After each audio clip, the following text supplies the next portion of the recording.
Hello, folks. Jenny Mitchell here. I am the author of the most recent book called Embracing Ambition, Empowering Women to Step Out, Lead, and Be Seen. I am an executive coach. I'm a podcaster. I'm the founder of the Business Chavender, and I am absolutely delighted to be here to talk with Phil about my recent project. Best advice I ever got was to trust my instincts. Worst advice I ever got was, well, you're not really a leadership coach, are you? Like, I can hire anybody for that. I'd rather have you be a fundraising coach. What the hell?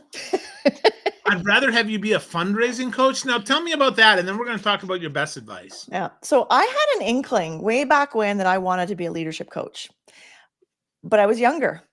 And I brought this niggling to a client of mine who I really respected, who I was employed as a fundraising coach. And the advice was misplaced, Phil. In other words, I think she had the best of intentions, but she said to me, Jenny, I could hire a million leadership coaches, but right now I have a need for fundraising. And so that's why I've hired you. Why would you compete with all those leadership coaches? Ooh, well, So that's interesting. I turtled for about 5 years, to be honest. You know that That's so interesting. Wow.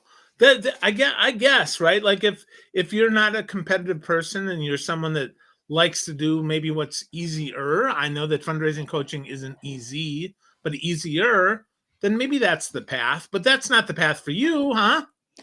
Well, I really respected her, and I really took it to heart, and I actually changed my business approach, to be honest, because I was sort of stepping into leadership along the way, and it really kind of it put me back in my box, and that's the part I really regret. It put me back in, okay, well, I'll just keep doing what I'm doing because apparently this is. She really kind of hit a nerve for me because there was a niggling doubt that I was worthy of the leadership coaching. Now, a better way of handling it would have been interesting. Tell me more about what it is about leadership coaching that attracts you. That's all she would have had to say. Yeah.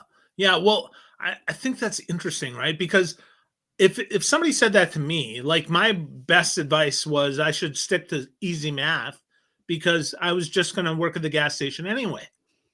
Now I get that advice, and that tells me, F you, I'm going to show you how it is. And Yeah. instead you turtled. So is that kind of I'm not a woman, obviously, Yeah. right? So Yeah. is that what happens to women sometimes that you coach? That sometimes they hear the advice and instead of giving them the finger, they Yeah. give it the more credence? Yeah, I think that's a good way of putting it. And at some point, you wake up and say "f you," right? That's Right. really what happens Yeah. in the end. And you say, "I'm not going to put my career in other people's hands. I'm going to care more about my opinion than other people's opinions."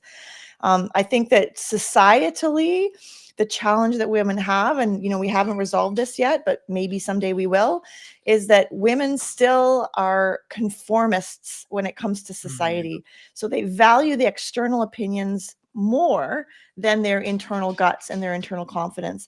And there's a lot of reasons for that. Let's not dissect it, but there is a survival aspect of it for women as well, right? If we're not in a community, we don't get fed, our children aren't taken care of, like when we're talking Neanderthalish, right? Right. So my point of my story is there's a lot of pressures on women, and my goal when I work with people is, what's your gut saying, Phil? Like you're a colorful guy, right? At some point you decided I'm just going to be me. That's right. Yeah, well, but that's a hard lesson, right? To your point about conformity, it isn't safe, or so we think, right? We think that being there is not safe. We think that, or being there is, being ourselves is not safe, and being who we really believe we are is not safe. And I think that's so interesting with that. And with that, you also talk about the word ambition is kind of a Yeah. bad word, right? I mean, Yeah. there's kind of a bish word in the middle there that kind of maybe is that right? Is that kind of what happens? I never thought of that. I love that. I'm taking it and running with it. It's yours. Ambition. Yep. Yeah. Love it. I had never noticed that, Phil. Okay, so ambition, let's unpack it, right? The for men, no problem. Ambition. I'm simplifying here, by the way, but Of like course. as far as comfort levels go, right? Or masculine energy, let's call it that. Ambition, understandable. You're providing for your family. It's understood, right? Whatever that family unit might look like. For women, there's this conflict between nurturing and ambition, or compassion and ambition, or and so they get kind of stuck in this weird middle place where they're valued for their emotional labor, but they're not valued for their drive and desire to thrive in a business world. And not every woman wants to be a CEO, but my point is the women that do want to be CEOs, let's let them thrive. Let's let them be. And emotional labor is can be done by all sexes. It doesn't have to be women, or however people identify. Uh, but needs to be a tacit acknowledgement of the work. Like, nobody likes to be underappreciated, and that goes for any gender. And often I find that women are over delivering. I always talk about number twos becoming number ones, because they do great at number two, but they get passed over 12 times because nobody sees the extra effort and energy they're putting in at that number two level to make number one look good. Well, I hope that's what it is. I think often though is that they're so good at number two and nobody else wants to do that work that then they get stuck and they stay there, because I've seen that. I've seen where, I've seen that in various leadership places where it's like, Uh-huh. no, let's pat them on the head and they do the work that nobody else wants to do. Right. And I say they meaning women, right? Or they Yes. meaning whoever's in number two doesn't get there until somebody stands up and says, no, look at me. I am Yeah. ready for number one, and it is my turn to shine. Yeah. You hit the nail on the head with two valuables, number two. So in my world, I now work in corporate as well. So let's use a corporate example. The moment the marketing person is too valuable, or the salesperson is too Mhm. valuable because they drive business, so they want to move up, they keep asking questions about it, and they get a little bit of wait your turn. Right? They get a little bit of, we so appreciate you. We don't want to lose you. Sometimes they'll even get pay raises, or, become a senior or a chief, whatever. But the opportunity to lead is not presented, or they get passed over because exactly that, Phil, they're too valuable. So what we're seeing, at least in some of the coaching clients I have, is people are having to leave organizations to come back. And maybe that's just the way it has to be. I've often found in your small town, when you grow up somewhere, you often have to go away to come back. They won't hire you at the conference until you go away and do something else. I don't know why we have to work that way, but I'll tell you, from a talent management perspective, if you can't find opportunities for your people inside, they will leave, and that's on you, and that's on your bottom line. Yeah, absolutely. Absolutely. I know when I was a leader, I had one young lady who she was awesome, but I had to tell her we didn't have an opportunity for her. Well, now she did not leave. She did not like that. And it took her another year before we could promote her, but she stayed and I'm very proud of her. She did great work because she knew that I hope she knew, maybe she Yeah. did, maybe she didn't, right? That Yeah. I had her best interest at heart. But that isn't always the case. A lot of times we're just like, no, we don't believe you. You're awesome, Uh-huh. maybe at what you do, but maybe go Yeah. somewhere else. You'll be better off somewhere else. Yeah. And the research, if I always like to go back to the research. So what does the data say, Phil? Like, I know these feel very emotional, very personal. The data tells us that men will apply for a job when they have, 50-40% of the criteria. Women will only apply to jobs when they have 90 to 100% of the criteria. So that's data. The other data that they find is that men are much more inclined to speak comfortably about their accomplishments. Women tend to, the societal don't brag, don't be bigger than your britches. Women wait to be acknowledged, and men tend to push forward or be more visible. So one of the advices I always give is, when you're strategically working in a corporation, you cannot trust just your boss to put your career trajectory into your boss's hand. You must have visibility into other senior leaders, whether that's working on a committee, working on DEI, whatever it is, so that other people know your value. You cannot abdicate your career. It's just not an option. Yeah, definitely. You have to own that yourself. And yeah, to your point, you got to partner with somebody higher up that can hopefully help you get seen with that. Well, let's unpack your title here, Yeah. your subtitle. Step out, be seen and lead? Let's start with step out, Jenny. Yeah. How do women step out first? And how is that maybe not, how do we help make that safe as a man? I'd like to help make that safe so that the women on my team can step out. I love that. So here I'm going to speak a lot about allyship, and I really appreciate you talking about the role of everybody there. So let's just back up and say we all want great businesses. I don't know anybody who doesn't want to work on a good team, right? Right. Teams matter. Your enjoyment of life is your teams. So if at every turn, if you can be in a unit, in a team meeting and creating space for everybody, there's always people that speak less. But how often, and there's always people that speak too much, and that's usually me. I'm going to guess it's usually you, Phil, too. That's right. It's me. So knowing how to temper and manage that, and using our comfort level with speaking to include others. I'm curious what your thoughts are. What are you thinking, right? So that's that step out. That's that creating space. That's allyship. Very often, and I don't think they do it maliciously, but women will get interrupted, right? Or, in mid-sentence, or their ideas mentioned here and then it gets re-mentioned here. And then somebody says, that's a great idea. And you're like, what the heck? That was the same idea. So being a person around the room that says, oh, that sounds a lot like what so-and-so was saying earlier. And normalizing that's the way we do things at our shop. So that's, to me, is the step out part, is actually using your voice at those tables. My why, I did Simon Sinek's why, and it is to lean into meaningful conversations with others so they are empowered to use their seat at the table. It's not enough just to get there. Congratulations, happy you got there. But actually using that seat for your agenda and your mission, that to me is the win. Yeah. Well, I think that leads right into your next point of be seen, right? Yeah. We have to help people be seen because they don't always get seen. They sometimes might go first, which is brave. Don't get me wrong, right? But it's really the first follower, not the first leader, that gets seen the most. So with that, how do we help others be seen, and how do we make sure that we're seen so that we can actually do that? Yeah. So I'm going to start with a little story. I just want to acknowledge that for some women, and I also want to highlight women of color, women of intersectionalities, this is even more scary, right? Because culturally they are told they are not an equivalent to a male. So you can imagine what that's like from a fear factor. So being seen is truly an act of faith and trust in themselves. And we all know that those first times you do that really matter because it really determines your trajectory going forward. I can think of a time where I was with my boss at a conference and she turned over to me and she said, oh, there's so-and-so CEO of the XYZ company. You should go sit beside him.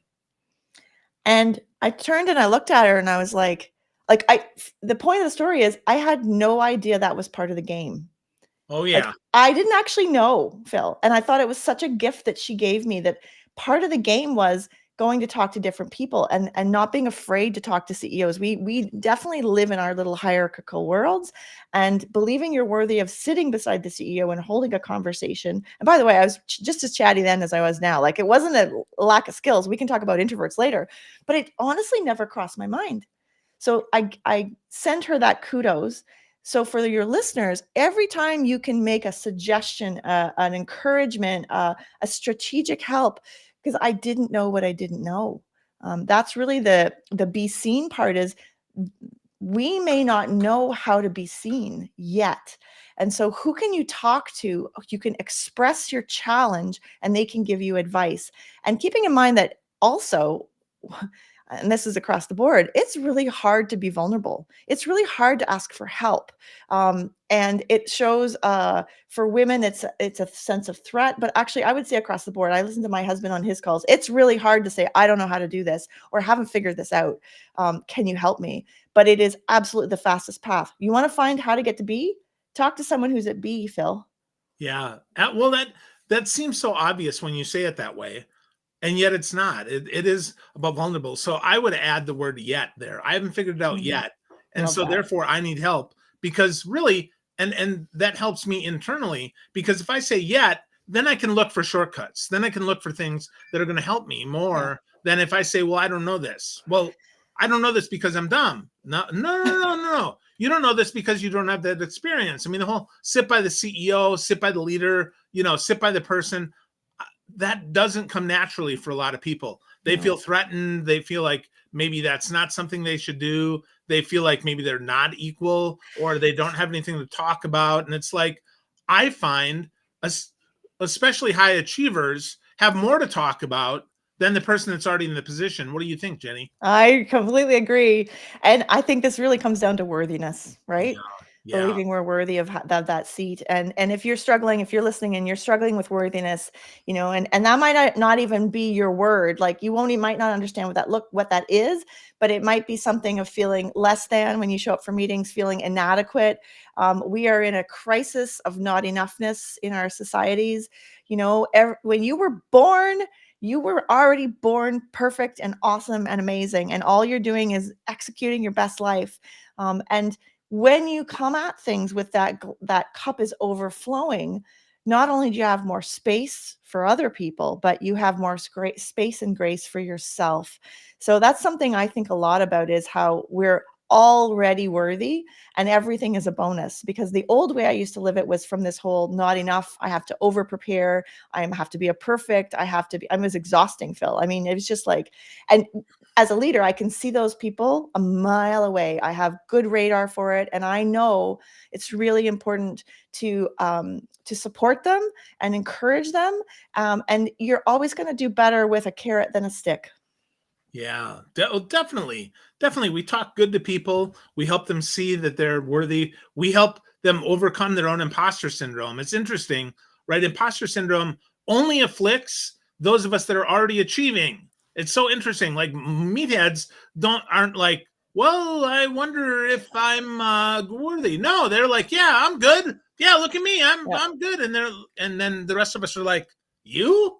Yeah. Like, you're good. Yeah. So how do we really address that, Yeah. Jenny? If we're a leader, Mm-hmm. how do we do that without just patting them on the head and saying, no, you're good, you're good? Yeah. And I actually have issues with the "you're good" too, because Yeah. it's like false praise is just as bad as no praise. Praise without specificity goes right over their heads and actually creates more self-doubt. Whatever research you're looking at as far as, how to provide, we're crap at feedback. We're crap at crucial conversations. We're crap at leaning in. So we do this little dance, and I'm guilty of it too. I'm not saying it's easy, but if you really, really care about someone, you're going to be kind and tell them what they need to know. You're not gonna hide from the difficult part, but how you deliver it and the space you create is really something very important. So I think that when you start crucial conversations, you must start by framing, I'm sharing this information because I truly believe in you. I have seen how you have done XYZ, specificity, and you have incredible gifts in XYZ. That being said, I also believe that you have even more potential. And with this spirit, I'd like to share with you some feedback that may be difficult for you to hear. Are you open to that conversation? Now, Phil, what I did there was permission-based feedback. I sit on the same side of the table as them. I'm not saying that's easy, right? But rather than delivering it one way, and the other cool part about this, talking about leadership, women, is you have to be ready to receive feedback at the same time. Oh, wow. Those are big there. I want to just kind of double tap on that. That permission-based feedback is so big. Asking if you're ready, because there is a time for feedback and there's a time not for feedback. Right after somebody gave a presentation is not the time for feedback. Yeah. They're very vulnerable. They've been raw. They're wide open, right? I like the visual of my chest is wide open, yeah, and you can punch right through my heart. That is not the time to offer crucial conversation, right? Yeah, true story. I remember doing my exam in undergrad degree, piano. I was a piano player, and I gave my exam for the year end. It did not go so well, Phil. Did not go so well. And my teacher was relatively young. In hindsight, he was sort of in the 30-year-old category. And he came up to me and said, "What happened?" Oh my gosh, that's painful. That hurts I me. I was crushed. I was crushed. I was so far away from home. It was the end of the first year. You know, I was just like, I already knew that sucked. Like I didn't need. It's not like it was a surprise to me. But he had his ego tied up in my success. Like you can see how it all goes, right? Yeah. This stuff is not easy. Like I really think at the end of the day, we're talking about healthy leadership. We're talking about being comfortable enough. Another thing that makes leading, just going back to the title of the book, leading, hard for women is that they almost, well, until they realize it, they're living life in a defensive position. So they're living life from a defense rather than from an opportunity.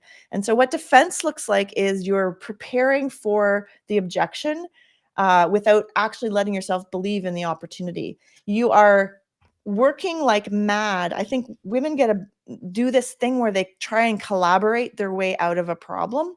Oh yeah. Yeah, and it's kind of you can smell it a mile away, because what happens is the team is like, what does she want us to do? Like, we don't have clarity here. The leader at the end of the day has to make a decision. We have consensus. Well, first of all, we build a space where we can have conflict, where we can violently disagree. And there's respect and trust. And then we have a discussion and we collaborate, and then we make a decision. And when that decision gets made, if there is not consensus, the leader makes a decision and says, this is how we're moving forward. The leader does not punt the thing to the next week or the next week or the next week. And I see this a lot. I work a lot with executives and stuff on boards of directors, right? So nobody wants to be the bad guy, especially in a volunteer meeting, or nobody actually knows what the decision is that needs to be made. Right. So they go around and around, and you lose a lot of good people when that culture starts to kick in. And I think it's nobody wants to make the wrong mistake, the wrong decision. And I think that sometimes making a decision is more important than making the wrong decision. Well, you can always move from that, right? We can move from solidity as opposed to having to move from squishy. Yeah, So I think totally. that's yeah. And you can always course correct, Phil. It's not Yeah. the end of the world, right? But I think because of that whole safety thing, women don't want to be the one holding the bag. And on a general note, I'm getting all my good punchlines in here, Phil. I love this. At the end of the day, you are responsible for yourself. Can we just say that? Like you get your own stuff together. You make your own choices. Stop this sort of, I call it radical responsibility is really important in my world. And that goes for teenagers, that goes for bosses, partners, spouses. Like, call a spade, own it, own that you screwed up. Like, don't just you can't live life kind of hedging between, and I told you so. And it's not rich enough for me. I want Technicolor in my life. No. Well, I want that specificity, right? I want the specificity. I think that's awesome. That's so good. Well, as we kind of wrap up here, before we do, I want to let people know where they can find more of you, Jenny, because you've got so much awesome. The book is called Embracing Ambition. The website is chavender.com, CHAVENDER.com. Check out chavender.com. Get more of Jenny there. So, Jenny, how do people get started on this journey? If they want to get started stepping out, being seen in lead, and embracing their ambition, what's the first step or two? Wow. So the first step is actually the decision. The decision that you're not happy with the status quo that you have now.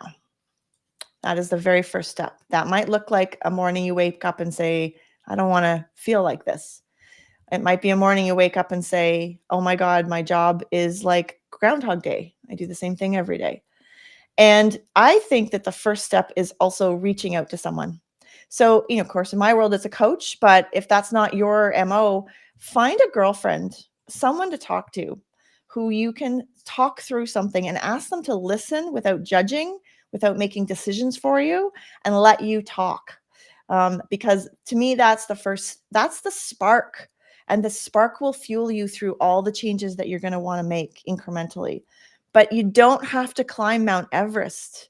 Yesterday at a coaching call, I helped a client build a morning checklist, because what was happening was he was getting in and he was getting on his sports news and just like sucking 35 minutes of his morning with all the best intentions.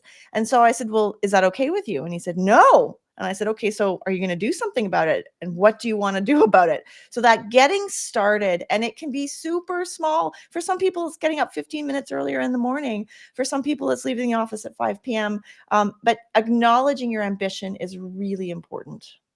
Yeah. Make the decision. Reach out to someone that you can trust that can help you.